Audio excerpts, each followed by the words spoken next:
Bom, boa noite, obrigada por terem vindo.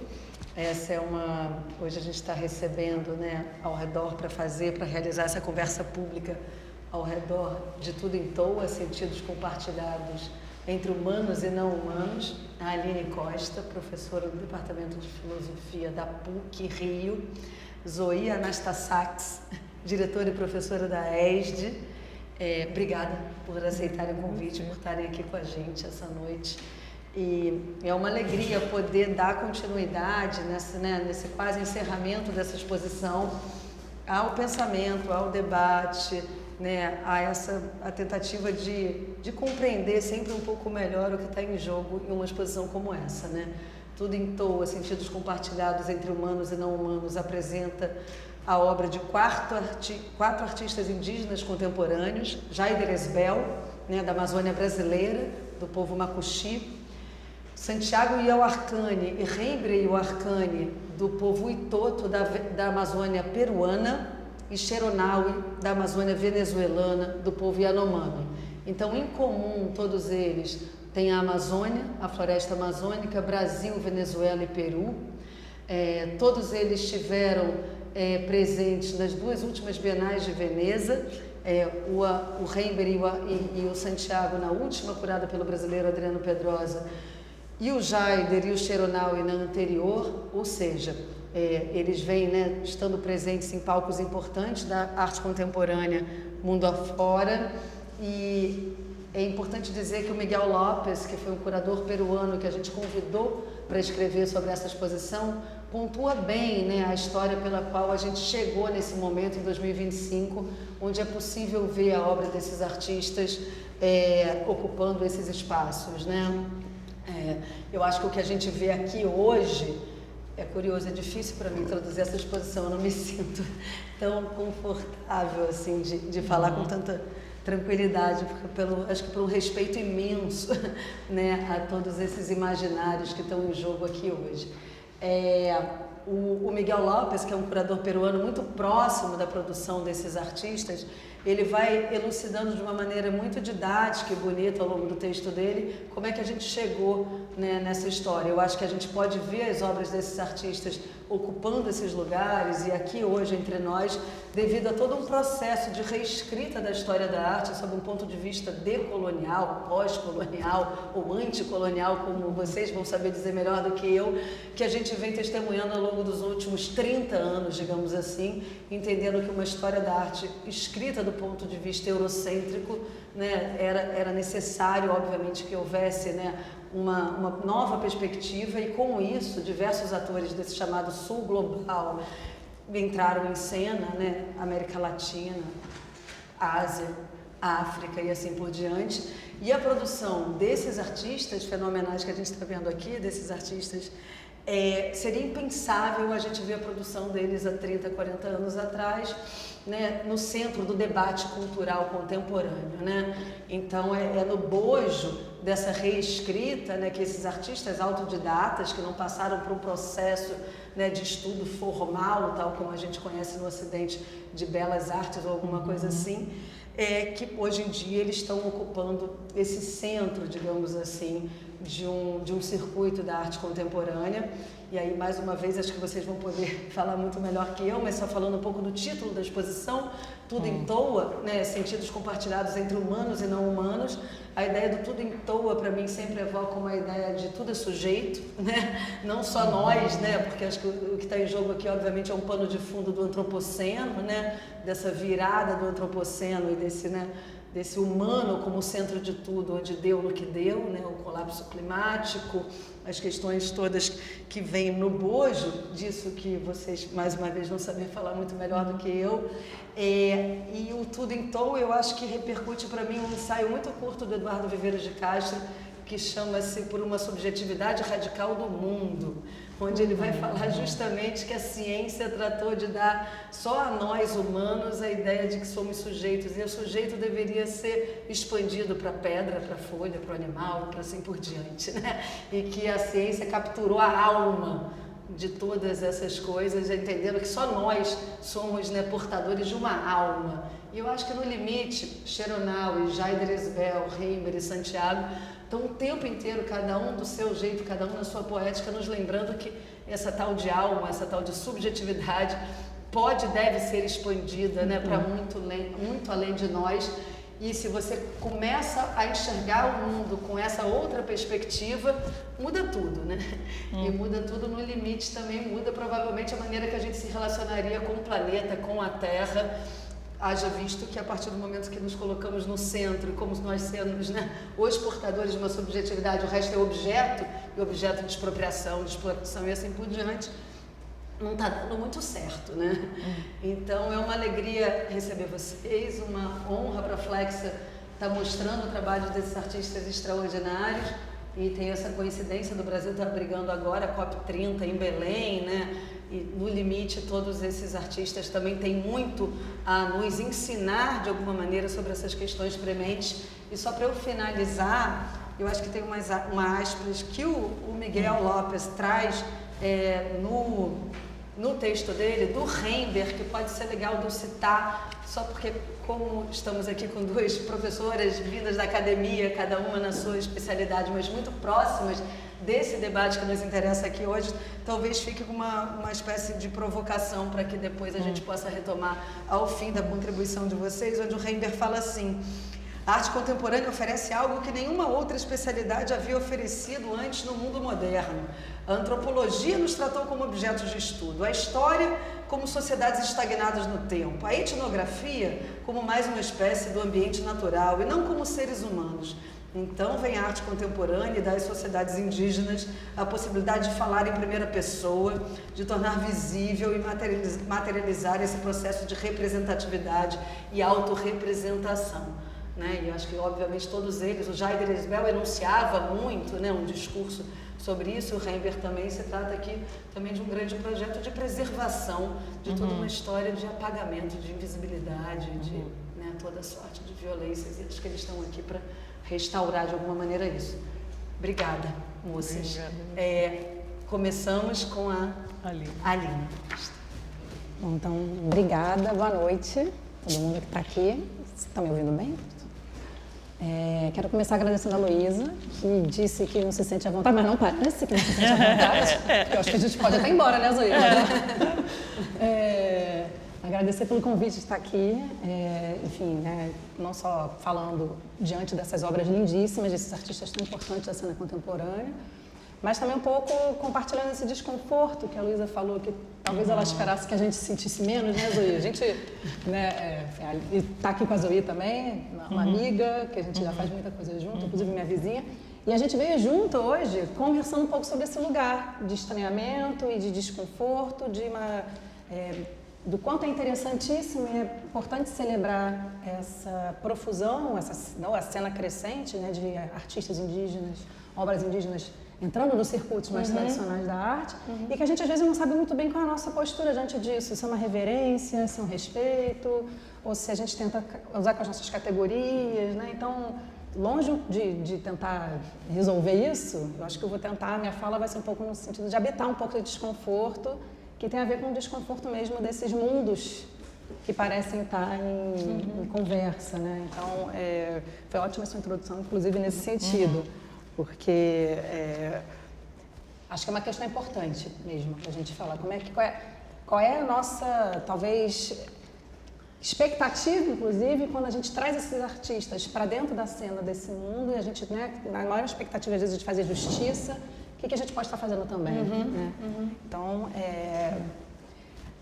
para já começar, você falou também, né, que talvez o traço que mais una mais diretamente esses autores, esses artistas, são o fato de virem da Amazônia.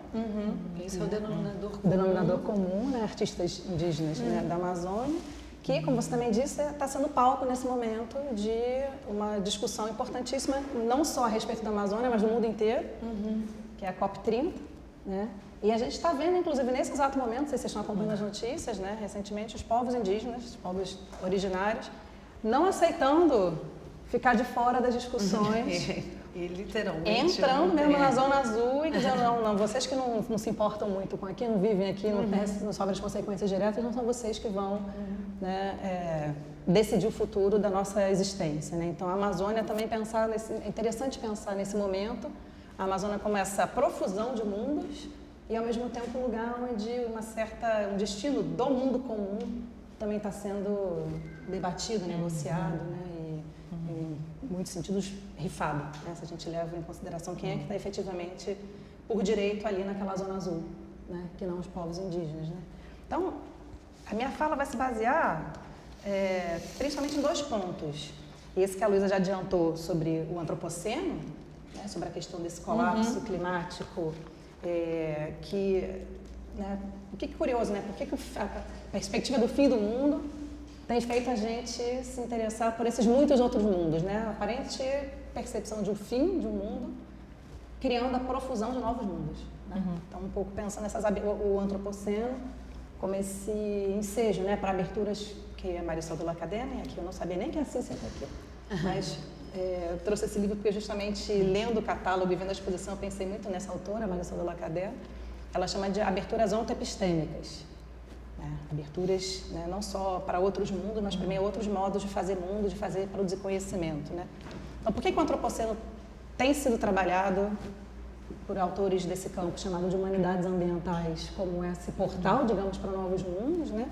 E que tipo de atenção parece que nos é demandada nesse encontro? Né? Que tipo de, talvez, de atitude ou disposição afetiva isso pode ser demandado? Né? Então, especificamente sobre o antropoceno, não sei se todo mundo já ouviu falar essa palavra. Antropoceno. Faz em 2 linhas? Faz. O antropoceno é o nome que foi dado por alguns cientistas para essa que seria uma nova época geológica, que teria começado a partir da Segunda Guerra Mundial, né? Quando os parâmetros biogeofísicos da Terra, né, os principais ciclos de carbono, ciclo da água, ciclo do nitrogênio, tudo começa a entrar num outro circuito muito diferente daquele que ele, enfim, né, vinha estabelecido, né, ao menos nos últimos 12 mil anos. Né, aquele período que, quando a gente na escola aprende as idades da Terra, a gente aprende que a gente está no Holoceno. E os cientistas dizem, não, desde o ano 2000, houve essa proposta, talvez um pouquinho antes, né, de que não, quando a gente olha para os impactos das dinâmicas da Terra, quando a gente olha como elas são, né, espalhadas por todo o planeta, elas acontecem o tempo todo, uma em cima da outra, sem dar espaço para a recuperação dos seres dos ecossistemas, isso está empurrando o planeta para um outro estado de equilíbrio. Essa é a ideia de antropoceno, né? Kainos tem a ver com, em grego, né, uma novidade. Sim. E o antropos seria a era do humano, né? Então, uma era que teria sido empurrada para o outro estado de equilíbrio por conta dos impactos, né? Os cientistas propuseram humanos, mas as outras vão dizer, não, é o capitalismo, não foi a Europa, não foi a Inglaterra, né? Não Revolução foi Industrial. Revolução Industrial. Então, tem mais de 200 nomenclaturas alternativas para o antropoceno, quem estiver interessado. Mas a gente pode falar em antropoceno até como um termo polêmico que captura esse espanto mesmo de... Sintetiza de alguma maneira. Exatamente, que é uma coisa muito estranha você pensar que a partir de agora os ciclos mais profundos da Terra tem, né, como se fosse um carimbinho lá, made by human, né? Aqui passou o humano, né? Ou aqui influencia o humano. Então o antropoceno tem a ver com esse espanto diante dessa alteração de uma magnitude que a gente, enquanto espécie biológica, nunca acreditou que fosse capaz. Né? Nos tornamos, nesse sentido, uma espécie, né, uma força geológica burra, né, inconsequente, cega, né, e alheia a todas as consequências que ela provoca nessa transformação. Né? E por que o antropoceno gerou tanta atenção? Né? Porque os geólogos estão lá discutindo as idades da Terra e ninguém se importa. Estão lá, várias outras épocas estão sendo discutidas agora. O que aconteceu? Né? Porque acho que uma época geológica nomeada a partir do antropo, né? Do antropos, ela provoca, chama a nossa atenção e inclusive convoca nós das humanidades, das ciências sociais, aqui Zuí, né, a tentar entender o que está acontecendo. Não se trata mais de algo que está restrito, né, ao interesse dos cientistas naturais. Né? Então, isso epistemologicamente já é interessante, né, e tem provocado muitas transformações na maneira de produzir conhecimento, né? E esse campo das humanidades ambientais é um efeito disso.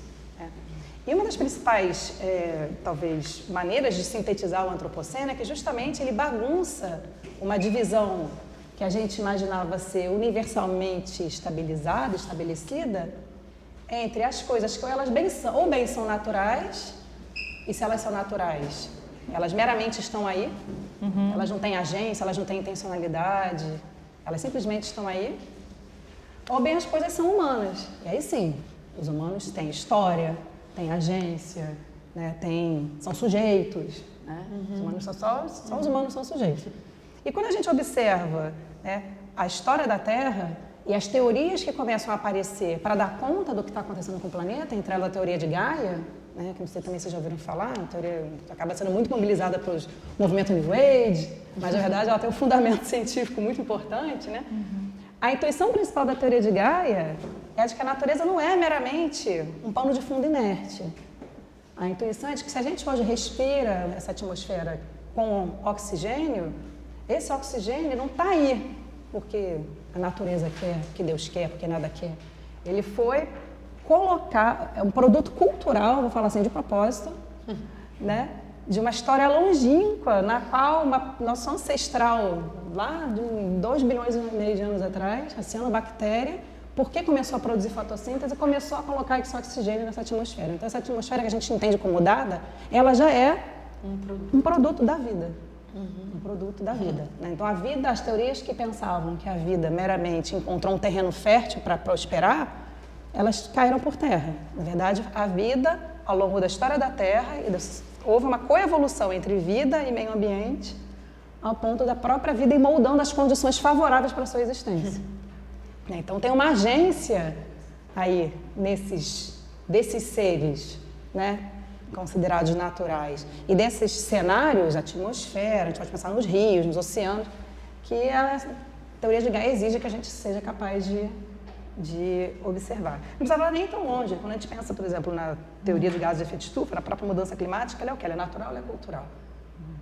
Ela está na atmosfera que a gente respira, né? Mas foi colocada ali, né, pelos processos industriais, que eu não vou falar humanos, mas capitalistas, né?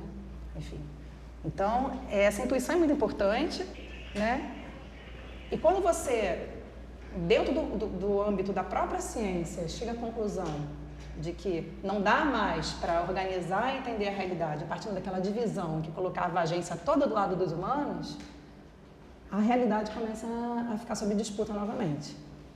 E aqueles povos que há muito tempo, desde muito tempo, vinham dizendo que sim, existe uma intencionalidade, né, no caso da Maricete, a montanha age, a montanha participa da política humana, né, no caso de Alzangate, né, ou no caso do Krenak, ele fala que, né, ele é o neto da montanha. Enfim, esses outros povos que atribuem agência, intencionalidade, subjetividade a seres não humanos, eles começam a não estar tão presos em suas representações culturais. Né? A gente parece ver uma mudança na maneira de entender essa questão. Né? O Latour, né, o Bruno Latour, que é um autor muito importante, vai dizer, agora no antropoceno é política all way down, porque tudo é debate, tudo é discussão, né? E a realidade não pode mais ser reivindicada por aqueles que achavam ter a chave do entendimento correto do mundo. Né? Eles não têm.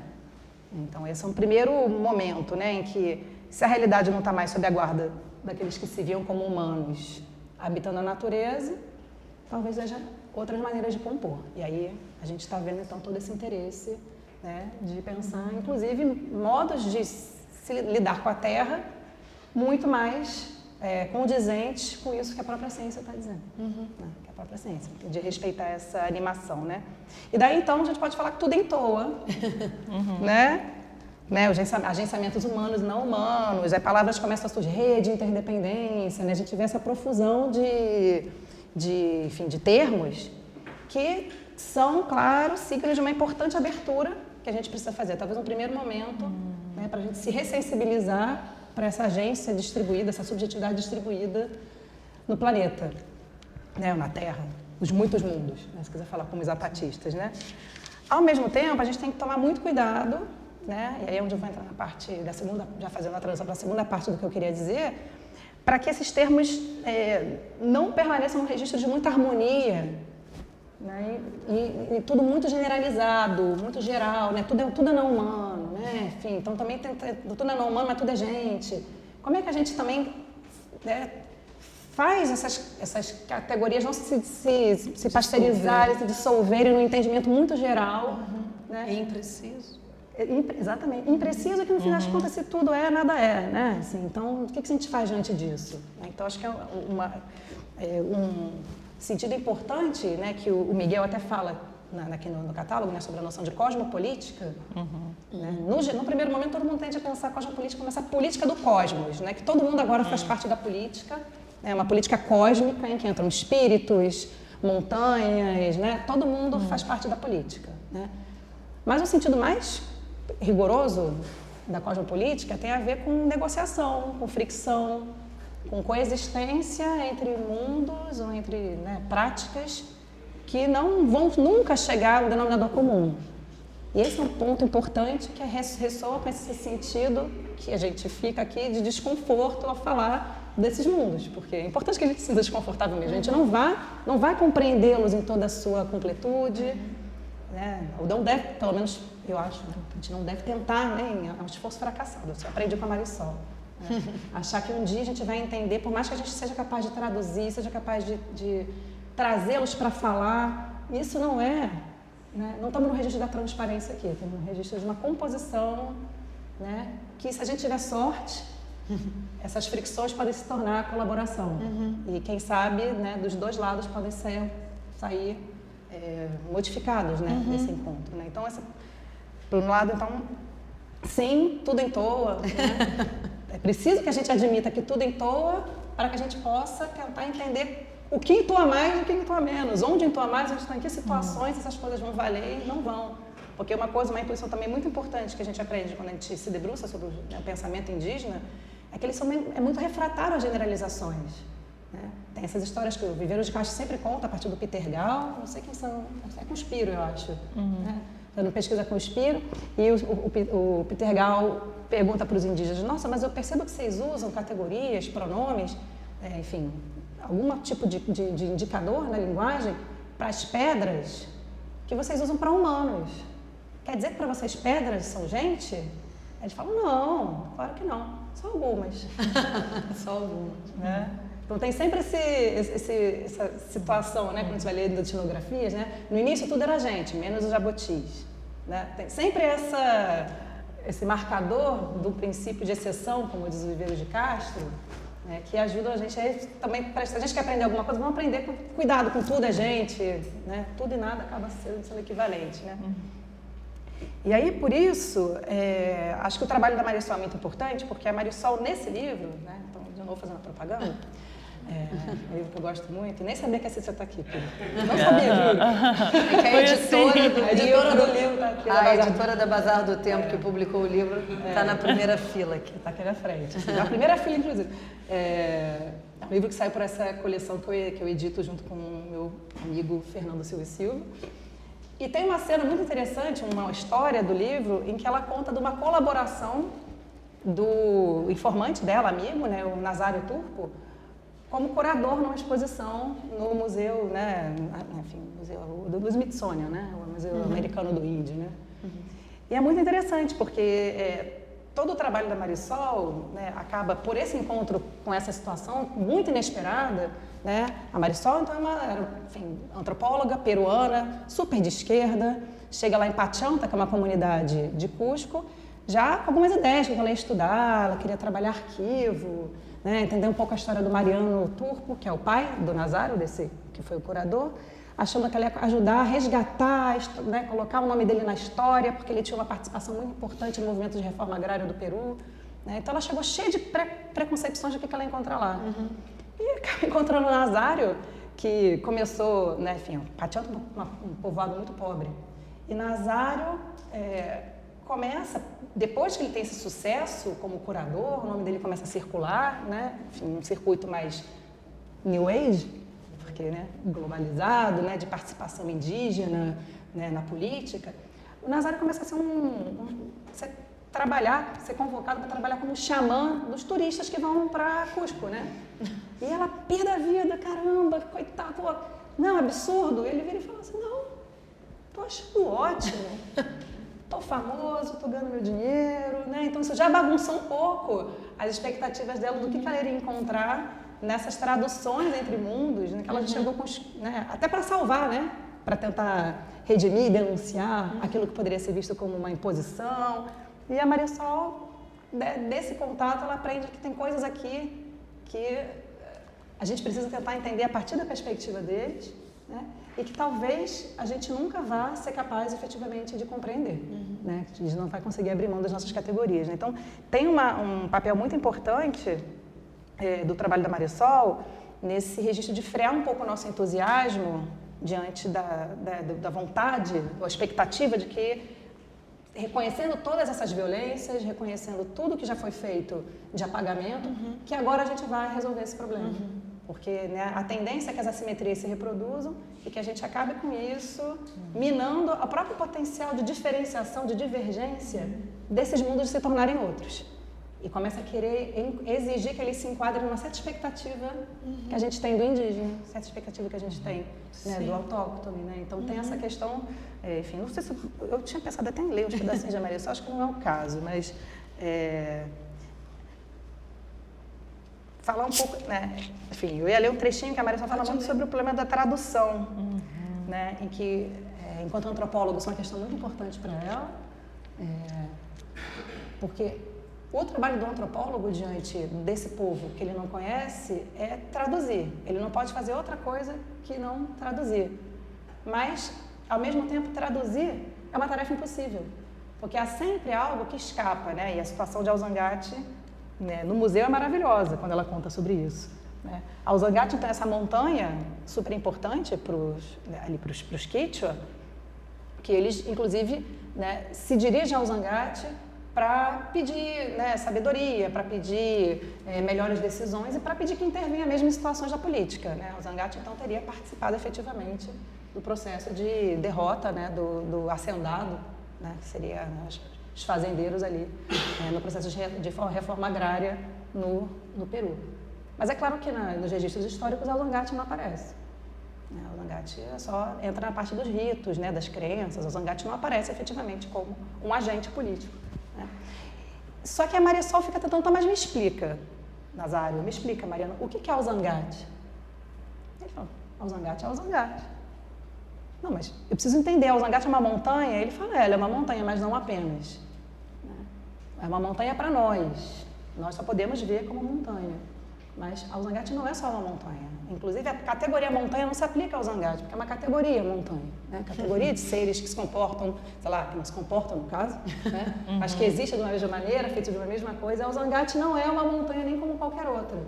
Então, tem toda uma... Estou entrando, talvez não sei se está muito específico, né? Mas tem toda uma discussão sobre a questão da tradução, sobre a impossibilidade de tradução e saber o que a confrontação com o excesso, com aquilo que não pode ser traduzido, provoca para o nosso mundo. Mal-estar.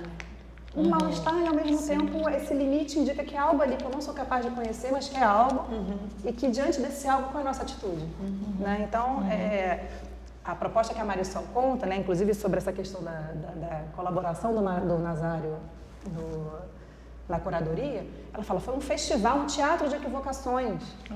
Porque, em todo momento, havia essa expectativa de que o indígena ia falar por si mesmo. E aí é uma coisa que acho que aparece até no texto do Miguel, né? De se autorrepresentar, se autodeterminar.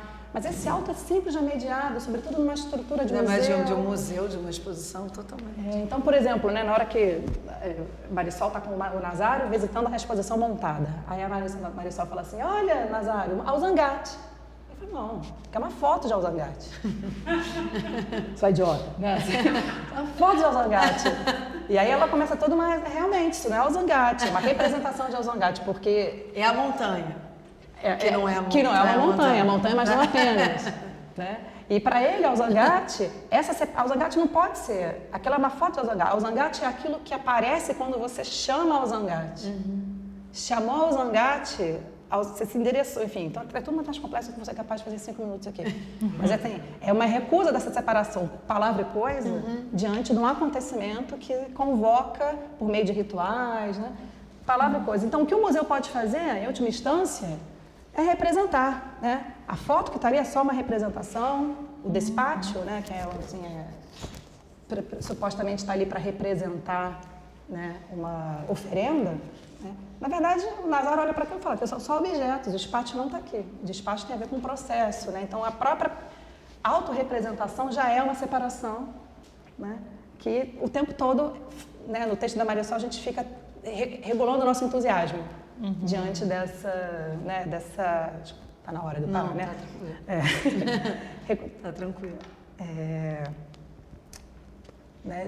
Regulando um pouco o nosso entusiasmo diante dessa expectativa de dar espaço para que eles contem suas próprias histórias, né? O que pode acontecer é que eles vão contar as histórias, né? Os espaços vão estar ali ocupados, mas a gente não pode ter a pretensão de que a gente está acessando, até porque quando eles já estão aqui, eles já estão falando nos termos em que a gente quer ouvir, né? Então, enfim, tem todo esse jogo de espelhos, né? Entre aquilo que a gente não vai, a gente quer que eles estejam aqui, a gente aprende, né? A gente se torna outra coisa diante disso que eles estão apresentando para a gente.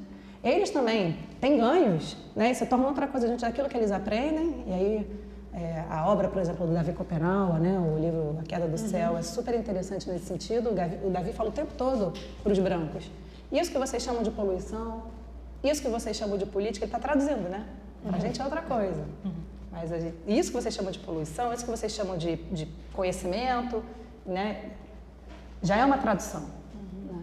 Então, como é que a gente lida com... Talvez o recado, né, seja de se sentir um pouco mais à vontade nesse desconforto, habitar esse desconforto de que a tradução é o que a gente tem. Né? Não tem uma matriz que a gente efetivamente um dia vai ser capaz de conhecer. Sobretudo na América Latina, eles já estão em tradução, porque eles não têm escolha, eles não tiveram como não ser colonizados pelo que aconteceu. Então já existe algo, né? Então sonhar com um passado pristino, puro, de uma ancestralidade pura, né? Isso não é mais possível, né? E talvez que isso abra outros tipos de caminhos políticos, estéticos, né? Epistemológicos interessantes para a gente se colocar, evitando o exotismo, né? Mas também abraçando um pouco esse lugar do excesso, né? Que talvez seja bastante profícuo para essa comunicação de mundos, né? Então, acho que eu pararia por aqui, até para passar a palavra para a Zoe. Só ver se tem alguma outra coisa que eu gostaria de falar, né?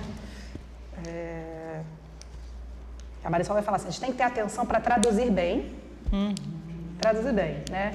Mas sempre lembrando que nenhum conceito muito bonito, como cosmopolítica, como, né, interdependência, nenhum conceito desses muito bonitos vai alisar totalmente essas composições que a Marisol vai dizer não são comuns, elas são incomuns. Né? Ela está sempre lidando com aquilo que escapa, com as divergências que escapam, mas que ainda assim a gente vai conseguir fazer pontes. As passagens que eu ia ler era sobre isso, ela dizendo assim, na minha comunicação com Mariano e com Nazário, o tempo todo essa comunicação era interrompida por aquilo que a gente não conseguia compreender. Mas ainda assim a gente podia se comunicar. Né? Então, por meio da incomensurabilidade, da intradutibilidade, alguma comunicação se produzia. Né? Então, um pouco respeitar essa intuição, né? E aí, falando mais do que me cabe até diretamente, enquanto na minha pesquisa atual, né? Mesmo diante do que a gente não pode entender, do que a gente não pode assimilar e traduzir perfeitamente, como é que a gente estimula uma certa disposição afetiva, mas também especulativa, para criar essas pontes precárias que nos façam sentir a existência desses outros mundos como vitais para o nosso. Né? Ainda que a gente não possa ver exatamente, a gente tem a impressão que o nosso mundo está completo, né? A luta por outros mundos demanda necessariamente, como diz uma outra pensadora que eu gosto muito, a Patricia Reed, que a gente admita a incompletude do nosso mundo, ainda que a gente não possa ver. Né? Tudo indica que o nosso mundo é completo, que as nossas categorias dão conta. Né? Mas talvez o antropoceno esteja aqui apontando e mostrando para a gente que não dá conta. Né? Quem sabe isso possa ser um chamado para experimentar esse que eu estou chamando em vários textos de mutualidade, esse exercício de não reciprocidade, porque não se trata de uma correspondência, mas um sentido de mutualidade, né, diante daquilo que pode ser um comum, repleto de incomuns, e que no meu trabalho, para mim, é um antropoceno, né? Ou essa condição de terrestre que nos une a todos. Sim. Enfim. Muito obrigada, Aline. Bonito. Se vocês quiserem, eu não sei quanto vocês estão ouvindo bem. Se quiserem chegar mais para frente, cheguem, tá? A dor. Cheguem mais para frente quem não estiver ouvindo bem. E quem tiver com o celular que está chiando, se puder desligar, eu agradeço demais. Goi, por favor. Bom, também quero agradecer, Luísa, o convite. Se sentem à vontade de chegar mais para frente se não estiver escutando bem. Super queria te agradecer, Luísa, o convite, porque além de estar com a Aline e poder pensar esses trabalhos, quando eu vim ver a exposição, vim sábado, né? Reencontrar na galeria, sobretudo o trabalho do Jaider, né? E aí eu vou começar falando um pouquinho a partir de onde eu me relaciono, né? Eu, há 10 anos atrás, comecei a provocar visita de artistas e pesquisadores indígenas na Escola de Design, a ESD, onde eu dou aula e onde eu sou diretora, e na época era também. E a gente começou um trabalho de convidar esses artistas que estavam vindo muito para cá, né? Há 10 anos, 2016, essa cena estava muito... Sim. Como está ainda, mas estava ali, assim, então vinham muitos artistas, mas a gente não era um departamento de arte, nem meu interesse é por arte, nem meu conhecimento é por arte, mas a gente estava muito querendo convidar pessoas indígenas para estar ali junto, não porque a gente quisesse, mas porque começaram a chegar pessoas indígenas e provocar. Então, a gente teve o Jaider lá, a gente teve o Iban Runiquim lá muitas vezes, o Denilson, que foi um colaborador assim, de muito tempo, a Sandra Benites, que é uma colaboradora, Franci Banil, a Dayara Tucano. Então, chegar aqui na exposição para mim foi reencontrar o Jaider e repensar também, né, esses mundos floresta que aparecem aqui nesses quadros, né? E aí você começou falando, e acho que a Aline também pegou isso, assim, o que une esses 4 artistas é estarem na floresta amazônica, e aí lembrei de uma outra expressão da Marisol, da natureza incomum, né? Então fiquei pensando, não é o mundo comum deles, né? A Amazônia, ou a floresta amazônica é o mundo incomum deles. E essa incomunicabilidade é muito importante para a gente entender o que está nesses quadros. Entender não, porque acho que a gente não vai entender, né? A gente não vai entender, isso a gente já falou que não vai. Mas tem uma coisa que eu acho que é o mundo floresta, ou para pensar com a Marisol de novo, os seres floresta, né? Para a gente pensar nessa grande coisa, floresta amazônica, mas que está aqui em todos os quadros, fiquei também pensando sobre isso, né? Não todos estão, evidentemente, mas o que está aqui é essa produção desses trabalhos feitos para o mundo não indígena, porque, né, elas falam do que é o ser da floresta e do que esses seres que a gente aqui está entendendo como artistas são enquanto seres da floresta, né? A floresta com essa proliferação da produção da diferença o tempo inteiro, onde humanos e mais que humanos também não é algo que está dado garantido, né? Não é. A floresta ela se produz o tempo inteiro a partir de gestos compartilhados, de sentidos compartilhados entre seres que a gente, não indígena, entende como pertencendo a espécies distintas e apartadas, né? E aí quando a gente vê esses trabalhos todos, o que a gente vê é exatamente que esse apartamento, essa distinção, ela não está dada, mas ela não está dada para a produção de uma coisa comum, né? Para a produção de muita coisa incomum. Esse quadro que eu vim com a minha filha, que tem 10 anos assistir a exposição, né? Eu estava falando disso, esse quadro aqui, mas todos, né? A gente fica vendo essa proliferação da produção da diferença em muitas coisas que não vai ter fim. Então, o próprio enquadramento na tela dá para a gente pensar esses gestos também desses artistas de como é que eu conto disso tudo, que é o que eu sou, esses artistas, né? O que eu sou como ser floresta, como humano, mas que já também essa distinção humano, não humano, ou mais que humano, ela não está dada para um humano na floresta, né? Para um indígena.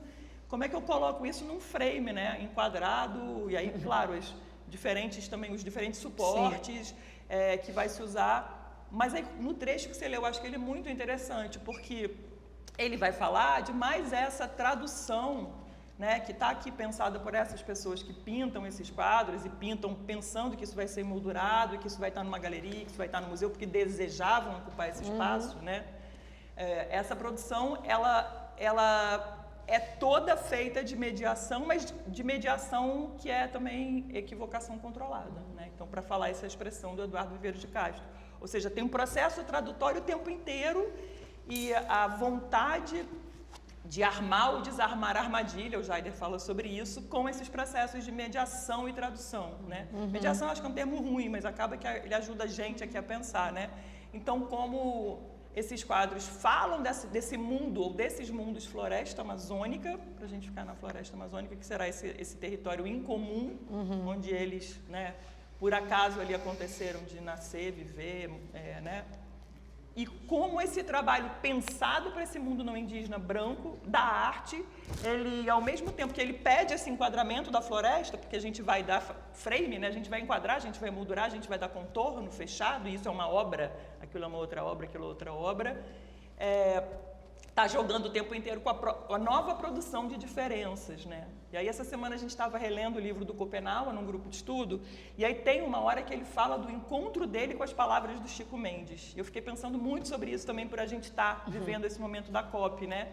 O Copenau fala assim que ele começa a ouvir aquelas palavras e ele queria muito encontrar aquele homem, e ele fala, esse é um homem, uma pessoa não indígena que sabe o que é a floresta. E as palavras dele são verdadeiras, né? E aí ele vai tentar encontrar o Chico Mendes, mas o Chico Mendes é assassinado antes, né? E aí ele fala que ele está num trecho em que ele vai contando o processo dele de entender que ele pode ser um diplomata da floresta, né? E como ele vai encontrar nas palavras do Chico Mendes um gatilho, um disparador para ele se perceber como um embaixador da floresta, não só para defender o povo Yanomami, mas para defender os povos da floresta, e que ele vai começar então a viajar, ele vai começar a viajar e vai encontrar outros indígenas que estão falando palavras muito fortes de defesa da floresta, e ele percebe, eu também posso me posicionar assim. Então ele vai contando nesse trecho uma série de encontros na diferença, porque ele fala, ninguém era Yanomami, né? O Chico Mendes não era nem indígena, eu vou encontrar outros parentes indígenas que tinham uma firmeza que eu ainda não tinha, eu encontro as pessoas da FUNAI me falando, a gente precisa fechar a floresta, né, que nem aqui a gente tem a floresta fechada, no sentido de que a gente pode dizer essa é uma obra, aquela outra obra, e aí ele vai entender a importância da demarcação para o processo político nacional, porque para ele parecia estranho, e o próprio artefato que é aquele livro, né, A Queda do Céu, que você comentou, que é uma profusão de proliferação de diferença mediada no encontro entre ele e o Bruce Albert, mas não só ele, né, porque as conversas tinham várias outras pessoas ali. Então, como cada quadro desses, eu fiquei pensando vendo a exposição, fala dessa infinitude da proliferação da diferença, né? Diferença de produção de mundo, porque é como se explodissem muitos mundos em cada obra dessas, né? E eles não são os mesmos, então essa natureza em comum que habita esses trabalhos todos, né? Não são o mesmo mundo, não é um mundo só. Então não é a floresta amazônica, né? São muitos mundos, assim como no livro do Copenau, tem milhões de mundos ali, né? E tem um texto até no livro também, para ficar um pouquinho nesse livro, que é um texto do Bruce Albert contando, né, no processo de composição, né, do próprio livro, que é muito interessante, onde ele vai contando também uma coisa que eu queria trazer para a conversa, o que cabe a nós não indígenas nesse rolê, né? Que essa é uma questão, a gente ficar com esse desconforto e pensar o que cabe a nós não indígenas nesse rolê, né? Cabe muita coisa, né? E nesses encontros que eu fui tendo também, né, logo o primeiro encontro que eu tive com o Iban Runiquim foi muito interessante, assim, ele falou, quero ir para a praia, né? E aí ele falou, você é professor universitário? Eu falei, sou. Eu quero colaborar com a universidade pública. Então, ele sabia, e aí ele falou para mim, eu quero colaborar assim, eu quero fazer isso, né? E depois ele fez uma série de workshops do que ele retira a ayahuasca, né? Os workshops de arte percepção, ele chama, em que ele retira a ingestão da ayahuasca, mas ele vai levando as participantes dos workshops, ele conta os mitos, ele faz uma encenação com uma pedra na água para pensar uma cena de um mito que tem um lago, ele bota todo mundo para ouvir a música, ele faz os rituais de dança, e aí ele vai convocando as pessoas a entrarem no estado de miração, né? E depois que ele fez o segundo workshop lá na escola, ele falou, seus alunos de design são bem melhores que os alunos de arte. São os melhores que eu já encontrei, porque eles sabem ver, eles aprendem rápido a ver. Aí a gente fica pensando sobre essas relações do que é o saber ver, porque eu acho que esses trabalhos todos, eles mostram pra gente o que esses caras estão vendo e vivendo na floresta, né? Nas relações entre humanos e mais que humanos. Então, qual é o nosso papel, nós não indígenas, né? A Isabelle Stangers, que a Aline lê muito, assim, né? Tem um textinho dela que chama Reativar o Animismo, né? Que ela fala muito explicitamente disso, assim, ela fala, nós que estamos desgarrados da terra ou da floresta, né? nós podemos colar nessa galera, né? A gente pode colar nessa galera, fazer aliança com essa galera que nunca esqueceu, né? Esses quadros todos aqui mostram que esses caras nunca esqueceram o que é a floresta. E a gente talvez nem nunca saiba, né? Porque a gente eu pelo menos nunca entrei numa floresta assim, né? Mata Atlântica sim, mas na floresta amazônica nem sei se dá ter, né? E nem se saberei ver, né? Nem se saberei ver aquilo que a floresta conta, né? Então, a Isabelle Stanguers fala nesse texto de que a gente pode colar nessa galera e fazer aliança, né? Então, isso aqui, essa exposição, ou o trabalho de mediação da arte, né, contemporânea, está fazendo isso, né? Ou seja, como é que nós, cada um aqui de nossas posições, a gente pode se colocar em aliança, e essas alianças também são afetivas, né? Essas alianças, elas são feitas a partir de afetação, assim, da gente se deixar afetar por aquilo que esses trabalhos contam, e não vamos entender talvez nada disso, mas a gente vai também poder se afetar e se transformar, né? Com os minutos que a gente fica em frente a cada uma dessas obras, o nosso mundo aqui também ele se multiplica infinitamente, né? Então eu acho que tem uma marca aqui que eu, quando vim ver a exposição, fiquei de novo pensando sobre isso, que é a proliferação de encontro na diferença, né? E a possibilidade também da gente se aparentar com essas diferenças, né? Mesmo que a gente nunca vai chegar perto de do entendimento ameríndio, indígena, do que é a floresta, a gente se aproxima e a gente é afetado. E aí isso é muita coisa, né? E aí, pensando na Donna Haraway, que é uma autora que tem me ajudado a pensar esses encontros na diferença, porque ela fala muito sobre isso, né? Ela vai dizer que a ciência e a arte, né, precisam agora se encontrar, porque o que a gente precisa hoje, nesse mundo, nesse mundo, eu boto assim para você, o antropoceno, né? Nesse mundo que a Aline contou do antropoceno, dessa crise climática que já atravessa a gente, né? Já tem até síndrome, né, de saúde mental associada a essa nossa ansiedade. Ela vai dizer assim, nesse momento, nesse mundo em que a gente está vivendo, a gente precisa juntar a ciência com a imaginação e com a arte, né? Porque a gente precisa reaprender a imaginar. Sim. Né? E essas pinturas aqui... Total, né? É uma irrigação, né? Gatilhos assim, né? Você não precisa de nada, né? Parar na frente de uma pintura dessa, ficar 10 minutos, a tua imaginação ela vai embora. E ela fala, é isso que a gente precisa. E aqui, eu queria também convidar vocês a pensar, aqui tem só ciência indígena, né? O que esses trabalhos estão mostrando para a gente são ciências indígenas, né?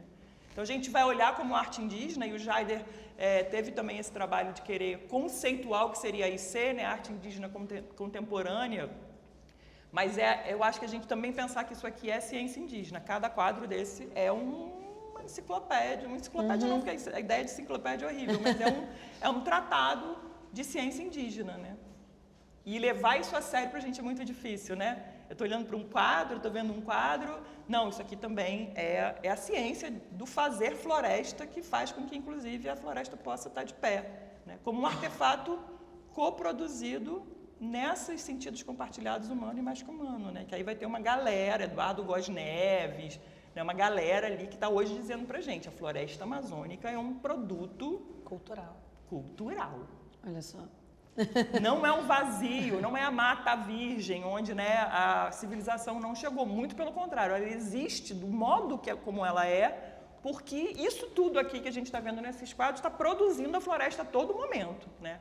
Então, a gente precisa dessas vidas, não sustentar a floresta vazia, né, mas que essas vidas possam existir. Então, por isso os indígenas ocuparem o salão azul ali, é só sobre isso, né, que a gente tem que conseguir discutir num encontro como esse que está acontecendo lá em Belém, né?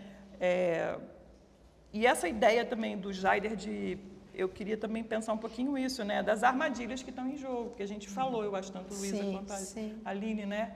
O que são as armadilhas que estão em jogo nesse processo todo, né? E aí, as armadilhas têm a ver com cair no buraco errado, talvez, né? A gente, né, não vê a armadilha, e aí como é que a gente faz armadilhas para desarmar armadilhas, né? É um jogo muito complexo também, né? E passa por esse processo que é das traduções impossíveis, totalmente equivocadas, e nesse jogo de como controlar esse equívoco.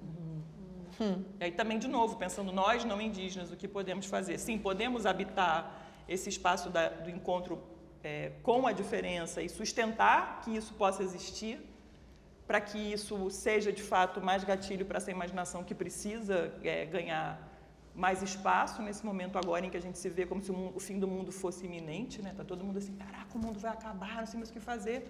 Isso muda, mas, por outro lado, as armadilhas estão aí o tempo inteiro. Então, é um mundo cheio de possibilidade de eu me tornar presa. Isso também é o mundo da floresta, né? O mundo da floresta bom, Eduardo Viveiros de Castro e todos os alunos dele, muitas outras pessoas na antropologia falam disso muito, mas a todo momento eu posso ser capturado. E a minha condição, que eu percebo como humana, ela pode ser transformada numa outra condição. Eu posso ser capturada por um ser do rio e levada para o mundo dele e não voltar mais, né? Então, estar vivendo na floresta como um ser que está ali nesses sentidos compartilhados entre humanos e mais que humanos, é o tempo inteiro estar em jogo de cair está no risco de cair na armadilha e perder a condição da gente que eu entendo que eu sou, né? E ser levada para essa outra condição. E os xamãs são aqueles que controlam né, essas transições, ou seja, que vão lá, habitam esses outros mundos, voltam, conseguem fazer isso com segurança, porque passam a vida cultivando essa tecnologia de fazer essas transições, mas essa captura ela pode ser sem volta, né? Então, como é que a gente pensa também, né? Como é que a gente navega nessa floresta, nós aqui todos, que, cara, ficamos assim, né? E que alegria a gente poder ter uma exposição como essa, como a gente navega e a gente vai cair muito em armadilha. E a gente não indígena vai cair em armadilha sendo, muitas das vezes, violento, né? Com esses processos todos que estão... Então, como a gente não cair, e ao mesmo tempo, se cair, levantar, continuar andando na trilha, né? Igual ele, continuar andando na trilha e tentar ser generoso e cuidadoso, né? Com esses processos que estão em jogo aqui, porque essas pessoas da floresta, humanas, né? Que estão pintando esses quadros, ou que estão escrevendo livro, que estão nesse processo diplomático, sabem da importância das conversas, né, como essa aqui, sabem da importância de estar nesse espaço. Então, como a gente que está aqui desse lado na cidade aprendendo, talvez chegar um pouco mais perto, cuida também para estar atento que as armadilhas, elas também são produtoras de violência o tempo inteiro, né? Então, como a gente cuidar para que essa... E acho que aí o Jaider é uma figura exemplar, né, para a gente pensar nesse processo todo, né, da violência que tá nesse campo da arte indígena pode produzir, assim, né? Então, eu fiquei pensando muito sobre até se a gente pode pensar que mesmo eles querendo estar no mundo da arte não indígena, se a gente pode chamar de arte, né? Esses trabalhos todos. Eu fico pensando que isso aqui é a floresta. Essa exposição é a floresta. Não sei, eu entrei aqui, eu fui levada para essa floresta onde eu ainda não fui. Né? Nazário, eu diria que é a representação da floresta. Mas aí não é a representação, porque não passa por aquilo que eu estou vendo. Claro que está ali pintado, representado, às vezes com uma tinta, né? Eu estava falando do Jaider, pintava com o Posca, né? Ele foi lá em casa, eu comprei o trabalho dele, e ele ficava com Posca o tempo inteiro no papel, assim, nos A3, assim. Claro que, mas também não é. E não é mesmo representação. E afeta a gente. E o afeto, por isso que eu quis falar do afeto. O afeto, ele não tem nada a ver com a representação, né? Bateu, sabe esse bateu? Eu estou na frente de um quadro e fico... Então, eu entrei na floresta possível para o meu corpo, né? Quando eu entrei na exposição, eu entrei na floresta possível para o meu corpo. Mas meu corpo expande com essa experiência. Com certeza, meu corpo, minha imaginação expande. E vai para um lugar que não é o meu. Então, isso uma exposição como essa faz. Ponto, assim, né? Sei lá, isso aqui faz, né? Fica Machacali, faz. Eu fico olhando para isso aqui, eu estou pensando nas formigas, que isso aqui são as formigas para as mulheres Machacali. Eu estou aqui com as formigas Machacali, nunca tive em território Machacali, mas o afeto que isso produz, puf! Então tem uma mágica, assim. Que do meu ponto de vista disso, que é outra, é arte, porque entendo arte como... Tem uma dimensão espiritual nisso aqui, e de apresentação e não representação, né? de conexão com alguma coisa que ontem eu estava mandando, desculpa o parêntese. Pode? Não, mas acho que tem que conversar. Eu mandei para Dânia Velaro uma aspas da Agnes Martin, que é uma artista minimalista norte-americana, falando como a arte, o que interessa é o espiritual. Eu fiquei lembrando só deles. Aí eu fiquei unindo Agnes Martin e essa turma aqui. Em algum limite, em algum momento eles se conectam. Totalmente. E aí é uma artista branca, ocidental, minimalista, mas que lida com essa possibilidade de uma segunda pele, que é essa tal de arte, que eu não sei se é a melhor palavra, dá para nós humanos, ou sei lá, mais que humanos, ou terráqueos, de alguma necessidade de uma conexão de uma outra ordem, não utilitária, de representar sem ter que comunicar simplesmente, mas fazendo com que a gente chegue perto desses imaginários desse mundo por um outro canal, né? Então, mas arte nesse sentido de dar caminho. A Elce Lagru, que é uma estudiosa dos Runicuim e da arte indígena, né? Se a gente falou dela ao longo dessa exposição. Né? A Elce, ela fala, né? Os quenê, que são os desenhos, né? Os padrões Runicuim, a gente acha que o quenê não é uma representação. Tem o quenê do jacaré, tem o quenê da tartaruga, eles são caminhos. Então, a arte nesse sentido, de dar caminho, né, para a imaginação, nesse sentido completamente, muito associado então a essa experiência afetiva e também espiritual, se eu usou essa palavra, né? Mas nesse sentido do dar caminho, né, como um portal que leva a gente para uma outra dimensão, completamente. Completamente. Acho que é isso, para a gente abrir. Obrigada. Obrigada, Zoe.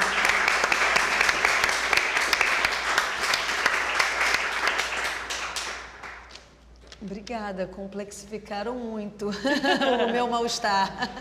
Só piorou, né? Deram nome, o que eu já falei de mal-estar, de me sentir insegura, de falar, mas acho que vocês desdobraram muito bem por que não é simples, né?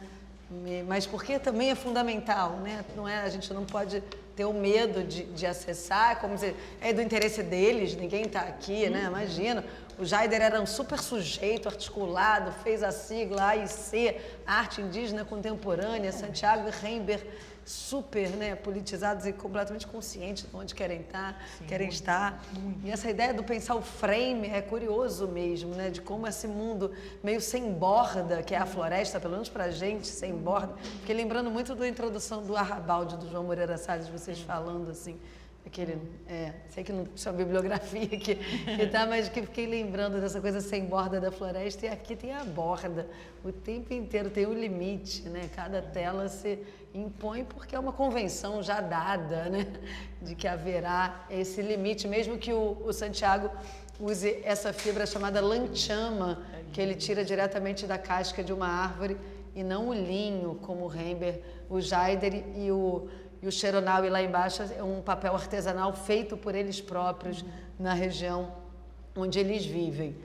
E sem dúvida, não sei qual de vocês falou, mas dessa possibilidade desses universos que a gente está vendo aqui realmente desobstruírem uma espécie de imaginação muito obturada, né? E como não deixa de ser, não por acaso, as crianças se conectam com essa exposição de uma maneira tão forte, porque talvez, a ponto de puxarem o pai na calçada e pedir para trazer para dentro e ficar. O Pedro é testemunha, né? O Bento, que já veio aqui, acho que quase todas as exposições da Flexa, sem dúvida, essa é que ele mais se conectou. A todas. Então, eu acho que quando a gente fala um pouco dessa possibilidade das crianças da imaginação ainda liberada e não obstruída, como vai ficando na vida adulta, então, não por acaso, talvez o público das crianças se conectem com tal força com essa exposição. E obrigada, porque eu acho que aprendi muito, né? Acho que tem milhares de possibilidades de pensar com essas autoras magníficas, que eu acho que vai ajudar a gente até na formação de um programa mesmo para a galeria, porque eu acho que esse tipo de produção ou de discussão que essa exposição levanta interessa. Tem muitos artistas para a gente discutir esse tipo de produção, e eu acho que particularmente falando por mim, né, começar a aumentar, a ampliar a possibilidade de pensar isso com mais ferramentas é muito importante. Um exemplo é a próxima exposição que a gente vai fazer aqui, nessa sala aqui, no dia 29 de novembro. Fica tranquilo que é antes, acaba às 15h, antes do nosso compromisso. De 11 às 15h, no dia 29, a gente vai abrir, a Flexa, pela primeira vez, vai abrir 2 exposições simultâneas. No térreo e no mezanino, um diálogo entre Hélio de Sica, Lígia Pape, José Damasceno e Emanuel Nassar, aquilo que é muito familiar para a gente. E aqui uma artista paraibana que lida com a questão da terra e da natureza de um jeito incrível, chamada Marlene Almeida, que é uma paraibana que está na atual Bienal de São Paulo e que acaba levantando uma série de questões, trabalha com essa questão desde os anos 60, entretanto, está tendo um reconhecimento agora, assim, de uma obra que está entrando, Bienal, viajando, etc., porque é uma espécie de encontro, finalmente, de um zeitgeist, de um tempo que está interessado no que ela está fazendo persistentemente o tempo inteiro, desde os anos 60. Então, estou falando tudo isso para dizer que essas coisas que foram escutadas aqui são muito ricas para a gente pensar essa exposição e além. Alguém quer fazer uma pergunta, um comentário? Por favor. Eu ia fazer uma pergunta sobre o ponto de vista da observação artística desses quadros e o que isso me remetia, assim. Vocês estavam falando de Monteiro Borges, e eu queria perguntar a perspectiva filosófica da antropologia em torno disso, porque para mim me parece que o que eles trazem é uma revelação, ou é uma mudança, tanto de escala quanto de perspectiva, porque eles negam vários cânones também, né, artísticos, quando eles estão montando uma pintura dessa, em termos de ponto de fuga e tudo. E parece que, por exemplo, nos quadros de arte, tem muitas camadas ali dentro, entendeu? Então você é quase um túnel ali que você está. Então, eu não sei direito, é mais um comentário, mas também perguntando o que é essa questão da escala, da perspectiva, sob o ponto de vista da filosofia ou da antropologia, poderia trazer ou agregar para essas obras que estão aqui. A pergunta, Laís. Não sei.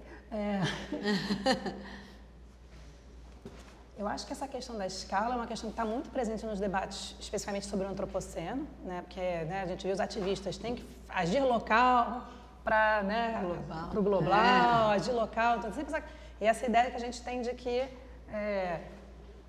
essa separação, né, de que as coisas estão ganhando escala, então a gente não pode pensar em iniciativas locais desde que elas ganhem escala, né? Então essa ideia da escala está muito presente no discurso. Mas uma coisa que justamente, falando aqui como agora o papel de teoria de Gaia, né, que a teoria de Gaia desarticula, é essa separação muito profunda entre o local e o global, né? Se a gente pode pensar, né, quando a Zoe estava falando da Amazônia, como esse território incomum, outro conceito que está sendo muito mobilizado agora, que vem das ciências também naturais, acho que está sendo cada vez mais aplicado nas humanidades, é o conceito de zona crítica. Pensar a Amazônia como zona crítica significa a Amazônia como aquele espaço frágil, delicado, onde uma série de processos se organizam e de onde você pode perceber justamente a mudança de época geológica, né? Então, sei lá, quando havia ainda discussão sobre o antropoceno, que foi uma discussão que, enfim, houve uma votação fraudulenta e votaram que não existe antropoceno, a gente conversa sobre isso depois se alguém tiver interesse, mas enquanto se estava construindo o caso antropoceno, o Lago Crawford, no Canadá, foi considerado um dos lugares onde você pode ver justamente essa mudança de escala, né? Porque você observa as camadas do próprio lago, você vai vendo, a partir da composição química, né? Na superfície, mais presença de plutônio, material radioativo, que é um dos marcadores do antropoceno, não existe plutônio na natureza, né? E mais para baixo você vê, enfim. Então, zona crítica tem a ver com esse conceito de uma certa lugares privilegiados onde você percebe justamente as mudanças de estado e as composições dos ciclos biogeoquímicos, né? Só que justamente esse termo também tem um interesse filosófico, porque o conceito de zona tem a ver com mudanças locais que acabam afetando o todo. A própria concepção entre local e global se desorganiza quando você pensa o que está acontecendo no antropoceno, né? Então, é naquele lugar ali do Lago Crawford que você consegue ter a dimensão do que aconteceu no planeta inteiro, em outros lugares também. Então, essa desorganização de escala, do micro para o macro, ou pensar que uma intervenção no local pode fazer toda a diferença no global, é uma intuição muito importante na discussão do antropoceno e, enfim, né, foi como me bateu assim, essa maneira que você trouxe aqui. Porque realmente você vê o quadro do Jagger, inclusive, né, você não sabe se ele está falando uma coisa meio intracelular, microscópica, ou se é uma coisa meio cósmica, né? Parece que uma coisa... Ou ambos, né? Ou ambos, né? E vira, né, uma coisa mais figurativa e depois perde. Depois perde, Depois perde, né? Então... Ah, sabe o que me lembrou agora? Depois vocês procuram um projeto chamado Gaia-grafia, né? Gaia-graphy, né? Da Frédéric Aitoati, da Alexandra Rennes, que eles tentaram fazer um desenho da Terra a partir dos processos biogeoquímicos, né? Botando como protagonistas os processos biogeoquímicos. Reparem se não vai parecer isso aí. Depois vocês façam esse experimento. Que é, né, a gente tem essa imagem da Terra, enquanto, né, Blue Marble, né, aquele globo, que os ecossistemas já todos constituídos, os ecologistas acharam que por muito tempo a gente ia se sentir motivado. Eu, no caso, sim, né? Mas não todo mundo. Por aquela ideia de uma inteireza, essa terra tão frágil que a gente precisa cuidar, né? Quando você pensa na lógica dos processos biogeoquímicos, essas muitas interações da Terra, né, é toda uma profusão de agências que aparece, né, que o que era micro vira macro, ou seja, aquilo que a gente acha que é a coisa menos importante da Terra, que é a atmosfera, se torna a coisa mais central da atmosfera, né, dos processos. E aquilo que a gente tende a pensar mais identificado à Terra, que é a crosta terrestre, da perspectiva da vida, é o que tem menos importância. Então, a própria escala está invertida. Enfim, falei pra caramba, mas só para te responder a partir da provocação. Eu fiquei pensando na Anna Tsing, né? Até porque você falando do antropoceno, mas eu acho que aí tem o jogo de, como a Aline falou, o jogo com escalas, com múltiplas escalas, é vertiginoso nesses trabalhos todos e também com as perspectivas. Não por acaso a teoria do Eduardo Viveiro de Castro é o perspectivismo, né? Então é o jogo o tempo inteiro a perspectiva está mudando e as escalas estão mudando. Então a Anna Tsing, que é uma antropóloga que eu gosto muito de ler também, que está pensando também, né, as florestas arruinadas, porque ela persegue os cogumelos Matsutake, que são os cogumelos que brotam selvagemente, né, nas florestas arruinadas, ou seja, florestas que foram já dispensadas pelo extrativismo capitalista, né, e que viram uma ruína do capitalismo, e ali esses cogumelos que têm um valor enorme no Japão, eles brotam. Tem um texto que eu adoro dela, que ela fala dançando na floresta dos cogumelos, e que ela vai contar das experiências de entrar na floresta para buscar cogumelo com grupos sociais, étnicos distintos, né, que são catadores de cogumelo, e como a cada vez um corpo dela é convocado a aprender a entrar na floresta. Então a própria possibilidade de entender o que é estar na floresta se modifica com quem ela está entrando, né? Porque ela entra como uma pessoa que não sabe, nem vê um cogumelo, porque esses cogumelos nem necessariamente brotam. Então ela vai falando dessas coreografias, eu acho que isso tem muito nesses quadros aqui, né? Muitas coreografias, muitas danças que jogam com a multi-escalabilidade, com o perspectivismo o tempo inteiro. E a Anna, assim, que ela tem um modelo muito visual para falar do antropoceno, que eu acho que ajuda também a gente a imaginar o que está aqui. Ela fala que o antropoceno é manchado ou fragmentado, né? E que, então, tem uns corredores, dá para pensar assim, até olhando para esse quadro, dá para pensar muito. A gente aqui não está vendo o antropoceno, né? Mas eu fiquei, a partir das múltiplas escalas, das múltiplas perspectivas, pensando como ela fala disso. Ela fala, você tem uma mancha de antropoceno, mas depois tem um corredor, né? Porque as descoordenações que vão produzir esses lugares manchados, onde aquilo é mais intenso, também caminham, porque nada está parado no mundo. E aí chegam em outro lugar. Então, você vai tendo um mapa que ele é multiescalar e multiperspectivado, que dá a gente a possibilidade de perceber esse fenômeno antropoceno. Mas a floresta também, eu fiquei numa pira, teria que pensar um pouco mais com calma, né?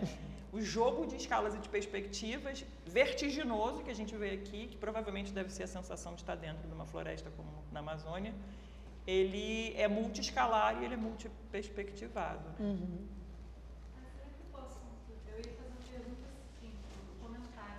Por favor. Tem uma autora chamada Anne Coquelin, ela é filósofa e artista, tem um livro dela chamado A Invenção da Paisagem, que fala justamente da construção do jeito que a gente passou a enxergar o mundo a partir do advento da Renascença, da construção da perspectiva linear, e como que isso está tão enraizado na nossa visão, aqui, que a gente, eu preciso ler de novo para entender um pouco melhor, né? Mas quando eu ouvi a pergunta dela, eu pensei justamente, eles não têm isso, então eles têm uma liberdade que a gente não tem, porque o nosso olhar está tão viciado, tão construído em perspectiva linear, em escala, falando visual, né? Que eles têm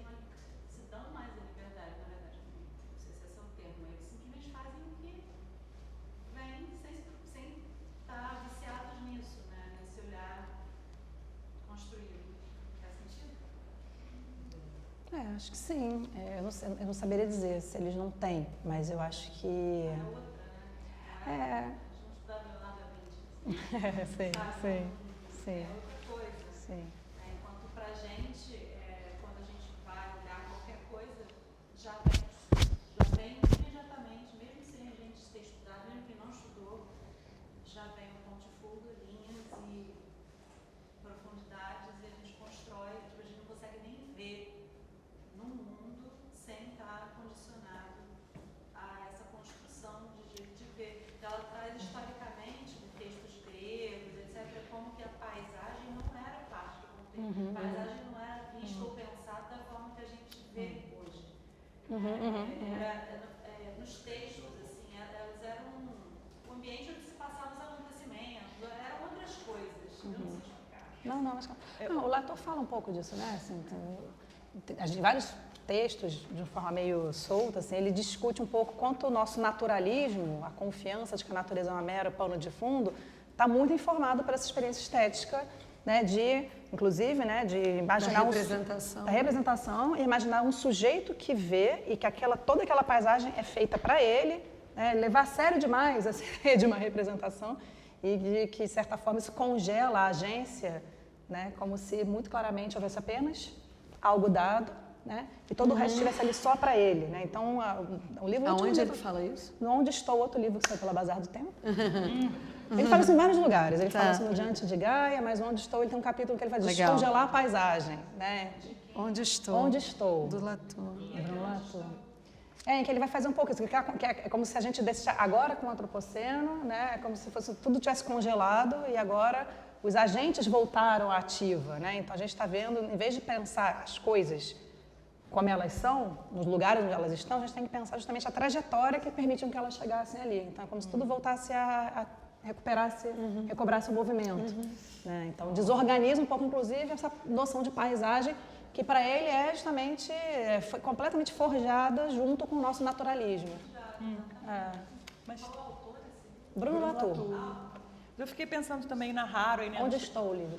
Os trabalhos dela dos anos 80, assim, onde ela e muitas outras feministas vão discutir as tecnologias da imagem e vão falar dessa ideia, né, de que a gente é formado por esse pensamento moderno europeu, de que o olho ele está fora da cena, né, e portanto ele gera essa perspectiva única ou dupla, a gente pode pensar, e aí ela vai fazer uma série de textos para discutir como essa ideia de que aquele que vê, ele está fora e, portanto, ele se retira, né?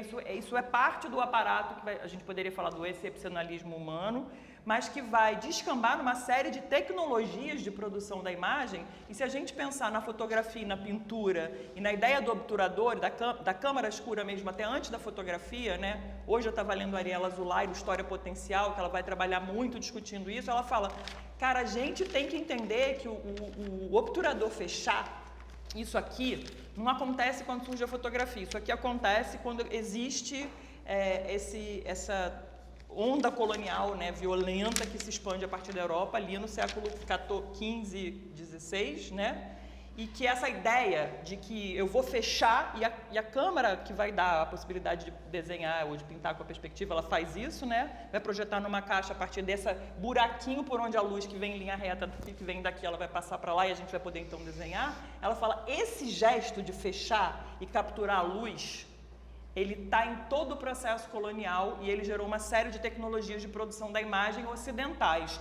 Aí o que ela fala que a gente precisa fazer? Eu estava lendo isso hoje, por isso que está assim. Qual o texto da Ariela? O livro, História Potencial. Cara, ela fala, a gente tem que voltar para o momento anterior ao obturador ter fechado e restaurar a possibilidade de existência que estava em prática ali e que foi perdida com o fechamento do obturador, para dar na produção de imagem, mas também de captura colonial. Fala, cara, aquele momento anterior, se a gente recusar fechar o obturador, esse mundo está aí desse jeito, né? Ele está por aí, assim. Então, mas por outro lado, também eu li esse mês um texto da Teresa Castro, não um livro. Teresa Castro é uma filósofa portuguesa, não é filósofa, né? Filósofa da imagem. É, filósofa da imagem, ela está radicada na França, ela chama Planta Mediada. Maravilhoso. Cara, e ela vai falar o contrário também, assim, defendendo. Ela fala, Cara, mas também toda essa... Ela vai falar do time-lapse usado para mostrar como as plantas crescem, se movimentam, se transformam, como foi importante para a gente, nós, não qualquer, porque os indígenas sabem isso, acho que, né? Mas a gente não indígena entender a vida das plantas, né? E que então a tecnologia da imagem animada quadro a quadro, e todos os trabalhos que vários cientistas foram fazer também de botar sensor em planta, para descobrir se as plantas reagiam diferente aos ambientes e aos afetos, né? Que toda essa planta mediada por fios e por produção de imagens para dar conta de entender a vida delas, fez com que a gente pudesse ganhar consciência que talvez a gente tenha hoje um pouco mais de que sim, as plantas não estão aí paradonas e semimortas, né? Estão em outro tempo, né? Muito bom. Você acha que a montanha seria mediada? Seria a montanha mediada, por exemplo, falando? Caramba! Não existe existência sem mediação, é o que eu diria. Boa. Não existe. Para tudo existir, algum tipo de mediação teve que acontecer. Pode ser tecnológica, até lá. Para a gente entender a montanha, enquanto amontoado de minérios, a gente precisa de uma mediação científica.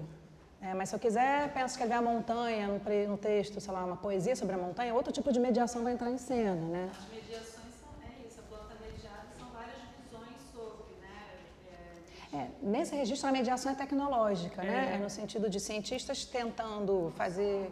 Também é artístico. Sim, arte e ciência. Acho que a Zoe estava falando desse registro mais de fazer para a gente perceber o movimento da planta, né? Mas sim, nesse sentido de mediação, mas que a mediação ela está em toda parte, não existe nada é automático. Eu vou ser bastante laturiana. Nada simplesmente é. As coisas sempre para existirem precisam passar por outros para continuar existindo. Então a montanha pode ser mediada, o livro é uma forma de a gente acessar o Zangate, ainda que a gente nunca vá acessar, né? Então, a arte é mediação, né? Não só de sentimentos, de afetos, mas também de mundos, como a gente está vendo aqui agora, né? Então, sim, a resposta é sim.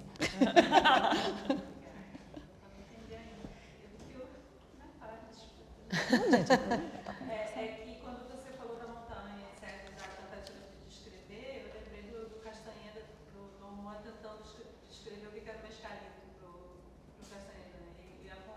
E esse pelo menos eu li, da montanha, eu não li. E aí tentando descrever o mescalito. O mescalito não falou, o mescalito falou com você. Não falou com você, o mescalito apareceu, o mescalito era o cachorro, o mescalito era o quê? Né? Cacto. Não era o cacto, era o mescalito. E ele entende que é o mescalito até o final, né? E ainda assim ele fica, né? Ele fica até ficar com medo, né? Ele ficou com medo, né, de enlouquecer, porque é tão difícil para ele de entender que ele não mandou ele embora. É o gesto oposto aqui do que, né, por exemplo, a Marisol propõe, né? Que, assim, diante de não entender alguma, né, é super bonito, né? E é super bonito quando ela fala assim, né, diante do, né, algo que eu não consigo compreender, né? Ela pergunta, o que é o Zangate? Aí o Zangate é um Zangate. O que é Pucara? Pucara é Pucara. E ela fica, caraca, e agora? Eu só vejo uma montanha. Mas ele fala, é montanha, mas não apenas. E aí, esse exercício mesmo de não ver, né? Ela vê uma montanha, mas a presença de algo que ela não consegue compreender gera um efeito. E agora, quando ela olha para o Zangate, ela não vê só uma montanha, mas ela não vê o que eles veem, né? Então tem esse exercício, né? É super bonito quando ela fala, além do excesso há algo que da perspectiva da minha cultura é o nada, porque eu não consigo decodificar. Mas esse nada não é nada. Isso que parece para mim como nada é um algo. Então a presença desse algo é o indício, o índice, né, cosmopolítico da presença de alguma coisa ali que talvez eu nunca vá entender, mas que eu preciso de certa forma reconhecer a existência, né? Então, é um pouco esse lugar, né? A potência do não saber, né? O Viveiro de Castro fala muito isso. A gente, enquanto antropólogo, a gente sabe do que os índios estão falando, a gente não sabe o que os índios estão falando. Se trata só de tradução sobre tradução, em que aí você começa a se perder nessa cadeia infinita, em que aí tudo bem, aceita que na tradução algo se perde, né? E ao se perder, quem sabe isso... talvez, né, no trabalho da Marisol é muito claro, né? Vários autores estão trabalhando sobre tradução em antropoceno, mas a Marisol é muito claro, né? Vamos aceitar o que não se traduz como talvez, a salvaguarda da diferença. A diferença continua se diferenciando. Assim, né? A capacidade de diferença continua se diferenciando. E que esses povos, né, possam ser outros, que a gente aprenda também a ser outros diante de uma terra que ela também está virando outra, né? Então, um pouco por aí. Assim. Muito obrigada. Muito